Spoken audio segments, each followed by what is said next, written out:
আমরা হলাম বাঙালি, আর বাঙালির কোনো অনুষ্ঠান হবে আর খাওয়া দাওয়া হবে না, সে তো মানে হবেই না। তো বিবাহবার্ষিকীতে মেনু ছিল চিকেন স্যাটে, তারপরে স্যালাড, সস, ভাত, ডাল, আলুর চিপস, আর তারপরে ভেটকি পাতুরি। এটা তো মানে দারুণ হয়েছিল খেতে, খুব সুন্দর লেগেছে, মানে ঝালও কম আর হচ্ছে জিনিসটাও মানে খেতে ভীষণ ভালো।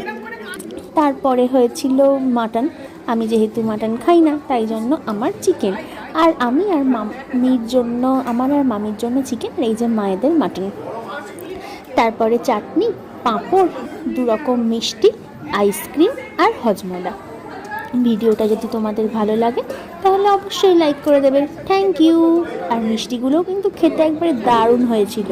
আর এই যে কোণে আমাদের সাথে খেতে বসেছিল, আর তার সাথে একটা পানও ছিল। ভিডিওটা ভালো লাগলে লাইক করে দেবে, থ্যাংক ইউ।